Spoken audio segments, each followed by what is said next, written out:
है वो भले ही जेएनयू की तरफ से दिया गया है, लेकिन हम लोग मानते हैं कि जेएनयू का प्रोटेस्ट कॉल नहीं है। हमारे जितने गार्ड साथी हैं ये उनका प्रोटेस्ट कॉल है, ये उनका आंदोलन है। हम लोग इस आंदोलन में जितने भी स्टूडेंट्स हैं वो शामिल होने के लिए आए हैं। ये आंदोलन आपका है और आपको लड़ना पड़ेगा। हम लोग आपके साथ खड़े होंगे। साथियों, शनिवार को आप लोगों ने सड़कों पे उतरा और हम लोग मार्च करते हुए बस उनको थाने में गए, और वो जो मार्च था एक मैसेज देता है। वो मैसेज ये देता है कि आने वाले दिनों में सूर्य प्रकाश इस कैंपस में नहीं रहेगा। वो इस कैंपस को छोड़ते हुए बाहर जाएगा, और बाहर वो कहीं भी फिर रहेगा, लेकिन उसको जरूरत नहीं होगी कि आने वाले दिनों में वो किसी गार्ड पे अपना हाथ उठाएगा, उसके साथ मारपीट करेगा। ये कैंपस ने इसको दिखाया है। इसीलिए आप लोगों ने जिस तरीके से एक तरह का एक स्ट्रक्चर को तोड़ते हुए सड़कों पे उतरा और बोले कि हम लोग नौकरी जरूर करते हैं लेकिन अपने आप को गिर भी नहीं रखे हैं, इसीलिए मारपीट नहीं सहेंगे, गुंडागर्दी नहीं सहेंगे।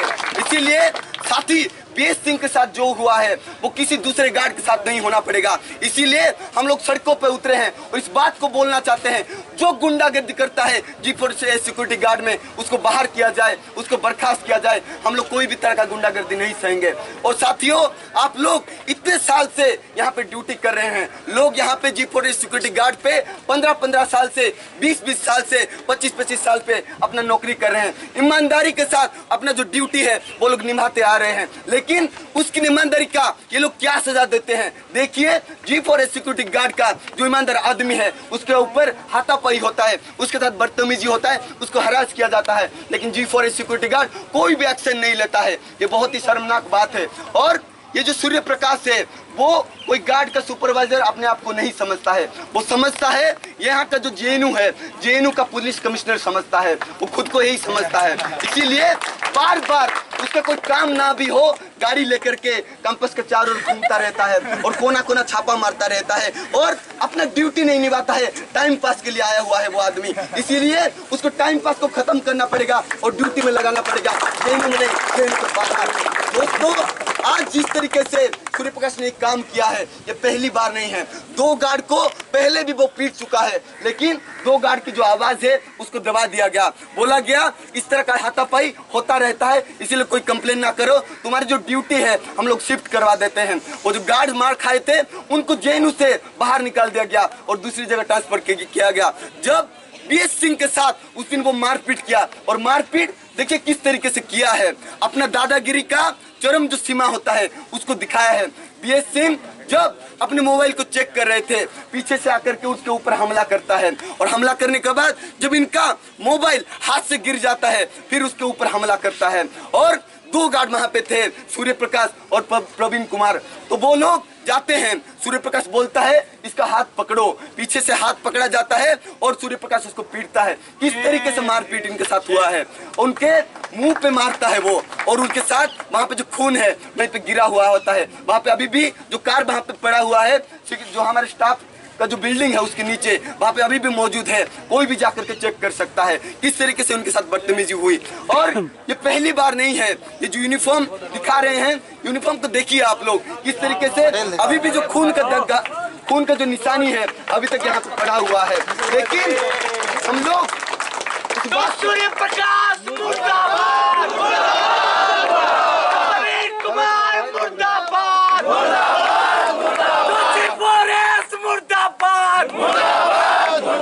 संघीय प्रशासन मुर्दाबाद, सूर्य प्रकाश को बाहर करो, मारपीट हम नहीं सहेंगे, गुंडागर्दी नहीं सहेंगे। साथियों, हम लोग जब एफआईआर कंप्लेन करने के लिए गए 1:30 बजे एफआईआर फाइल हुआ, लेकिन जो धारा लगना था उस धारे को नहीं लगाया गया। बोला गया जो एमएलसी रिपोर्ट आया हुआ है उसमें कोई भी स्ट्रांग जो सबूत होता है उसको नहीं पाया गया है। जो स्ट्रांग रिकमेंडेशन है, जो इंजरी है वो ग्रेव इंजरी नहीं है, वो स्ट्रांग इंजरी नहीं है, इस बात को हम लोग को बोला गया। लेकिन इस शर्ट को देखिए, अगर यहाँ पे अभी तक खून का निशान मौजूद है तो ये का एविडेंस नहीं है जिनके साथ मारपीट हुआ है। इस एविडेंस के बेसिस पे सूर्य प्रकाश को यहाँ से निकालना पड़ेगा, ये हमारी डिमांड है दोस्तों। और हम लोग एक बात बोलना चाहते हैं कि बार बार जो गार्ड है उनको यहाँ पे धमकाया जाता है। बार बार यहाँ पे जो सामंती प्रथा है उसको दोहराया जाता है। बोला जाता है कि मैं आऊंगा ड्यूटी को निभाने के लिए, मैं आऊंगा रेडिंग करने के लिए। तुम वहां पे अगर खड़े हो गेट पे तो तुम मुझको देखते ही सलाम ठोकना पड़ेगा, तुमको टाइट शेड्यूल देना पड़ेगा। ये जो टाइट सैल्यूट होता है वो किस तरह का सैल्यूट होता है हम लोग पूछना चाहते हैं। कोई अगर गार्ड सैल्यूट ढंग से नहीं करता है तो उसकी नौकरी चली जाती है। इस तरीके का स्ट्रक्चर ये लोग बना करके रखे हैं। आप लोग जानते होंगे आजादी के दिन 15 अगस्त को लाइब्रेरी के सामने वहां पे एक जो गार्ड था वहां पे ड्यूटी अपना निभा रहा था। लाइब्रेरी के सामने 15 अगस्त को अपना ड्यूटी निभा रहा था। वहां पे ये लोग सुपरवाइज करते करते वहां पे जाकर के पहुंचे। वो जो गार्ड था सलामी ठोका, लेकिन जो सुपरवाइज करने गया था जो सिक्योरिटी गार्ड, उसको लगा कि आजादी के दिन पे ये मुझको ढंग से सल्यूट नहीं कर रहा है, इसीलिए उसको अपनी नौकरी से वो निकाल दिया और बोला कि तुम ढंग से सल्यूट नहीं किए थे इसलिए तुमको नौकरी से निकालते हैं। लेकिन वो जो गार्ड उस दिन आकर के हम लोग को मिला शनिवार को, और हम लोग बोले किस तरीके का स्ट्रक्चर आप लोग मेंटेन करके यहाँ पे रखे हैं कि सैल्यूट ना मारने से किसी का नौकरी जा रहा है। हम लोग इस बात को पूछना चाहते हैं, शायद ये लोग सैल्यूट को इसीलिए मानते हैं क्योंकि ये लोग कोई ड्यूटी करते अपने पोस्ट में नहीं आए हुए हैं, ये लोग सैल्यूट मारते मारते अपने पोस्ट में आए हुए हैं, इसीलिए सैल्यूट मारने का जो तरीका है इसको खत्म करना पड़ेगा। और आज हम लोग जितने भी G4S सिक्योरिटी के गार्ड हैं, जितने भी कर्मचारी हैं, यहाँ पे आकर के इस बात का प्लेज लेना पड़ेगा कि आने वाले दिनों में चाहे कितना भी बड़ा ऑफिसर हो, चाहे आने वाले दिनों में यहाँ का जगदीश कुमार भी हमारे सामने क्यों ना आ जाए, हम लोग सलामी नहीं ठोकेंगे, अपने ड्यूटी निभाएंगे और इज्जत के साथ निभाएंगे। और आपको अगर पनिशमेंट करना है, कोई इनडिसिप्लिन का एक्शन लेना है तो हमारे ड्यूटी को देख करके लीजिए, सलामी को देख करके नहीं लीजिए। इस बात को हम लोग बोलेंगे दोस्तों।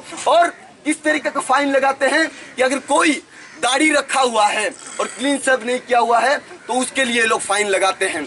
हम लोग जानते हैं कि किस तरीके से एडमिनिस्ट्रेशन अपना काम करता है। अगर दाढ़ी रखने से या फिर ना रखने से आपका ड्यूटी सही हो जाता है तो हमारे जो रेक्टर साहब हैं अपना क्लीन शेव रख दिए होते हैं, लेकिन आज तक नहीं किए हैं। इसीलिए किसी का ड्यूटी दाढ़ी, हेयर स्टाइल या फिर सैल्यूट से नहीं होता है, उसका ड्यूटी ईमानदारी से होता है, डिग्निटी के साथ होता है।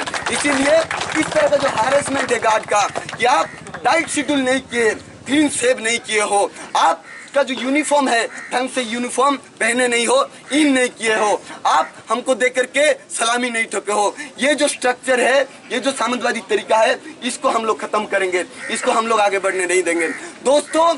और एक बात के साथ मैं अपनी बात खत्म करूंगा और साथी BH सिंह को बुलाऊंगा कि BH सिंह आए और अपनी बात रखें।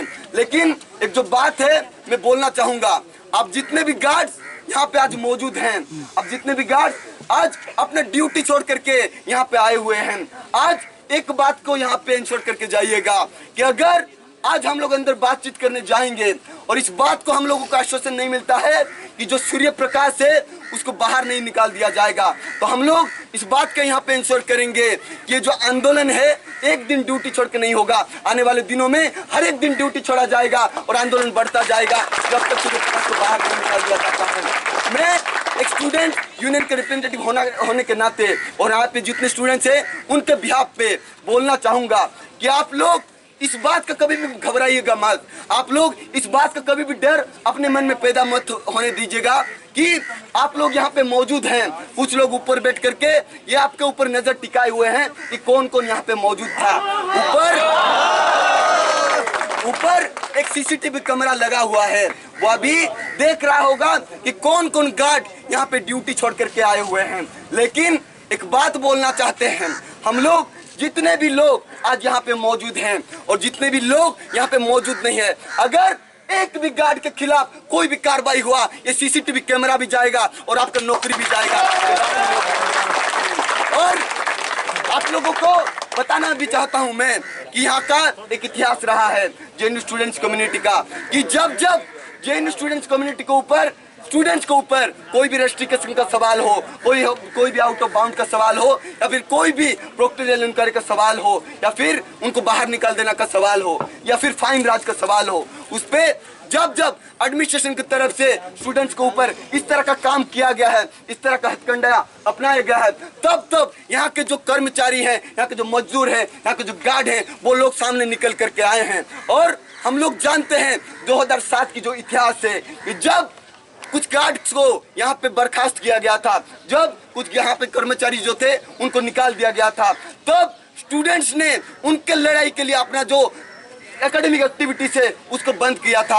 उनका जो आंदोलन है उसको सपोर्ट करने के लिए अपना जो एकेडमिक एक्टिविटीज है, अपना जो पढ़ाई है उसको बंद किया था। और जब वो गार्ड जो थे, जो कर्मचारी थे, उनके लिए लड़ रहे थे, वो जो स्टूडेंट्स थे उनको रेस्ट्रिक्ट कर दिया गया। इसीलिए हम लोग बोलना चाहते हैं, अगर आज ये जो लड़ाई छेड़ी गई है, इस लड़ाई का अंजाम होना पड़ेगा। अगर कोई भी गार्ड को निकाल दिया जाएगा तो हम लोग 2007 को फिर से हम लोग अपनाएंगे और फिर से जिंदा करेंगे और बोलेंगे कि गार्ड को निकाल दोगे, हमको भी निकाल देना, लेकिन हम लोग आंदोलन से पीछे नहीं हटेंगे। हम लोग जेएनयू से बाहर जाएंगे, रेस्ट्रिक्ट होंगे, लेकिन गार्ड को यहाँ से निकलने नहीं देंगे। इस बात को हम लोग बोलेंगे। इसीलिए दोस्तों, अब तमाम सारे लोग जो आए हुए हैं, मैं आप लोग को शुक्रिया अदा करना चाहता हूँ कि आप लोग खुद से लड़ करके, खुद से आवाज उठाते हुए यहाँ पे पहुंचे हैं। और ये जो आवाज है वाइस चांसलर के चैम्बर तक गूंजना पड़ेगा, कि उनको रिमाइंड करना पड़ेगा कि आप बात बात पे ट्वीट करते रहते हैं, आप बात बात पे ट्वीट करते हैं, लेकिन एक गार्ड के ऊपर जानलेवा हमला हुआ है, उस पे आपका कोई भी स्टेटमेंट नहीं आया हुआ है, आपको फोन करना पड़ेगा। इसीलिए आज हम लोग जाएंगे अंदर और ये बात को रखेंगे। आप लोगों से अपील करना चाहता हूं कि आप लोग जितने भी लोग यहाँ पे बने हुए हैं वो बने रहिएगा, और जितने भी लोग नहीं आए हुए हैं उनको कॉन्टैक्ट करिएगा और उनको यहाँ पे बुलाइएगा। हम लोग ये मीटिंग चलाएंगे जब तक वाइस चांसलर साहब का मौन जो व्रत है उसको तोड़ नहीं दिया जाता है। इसीलिए इसी के साथ मैं अपनी बात को खत्म करूंगा और आप लोगों से गुजारिश करूंगा कि आप लोग बने रहिए, जो साथी नहीं आए हुए हैं उनको बुलाइएगा। जय भीम, शुक्रिया, इनकलाब जिंदाबाद। साथियों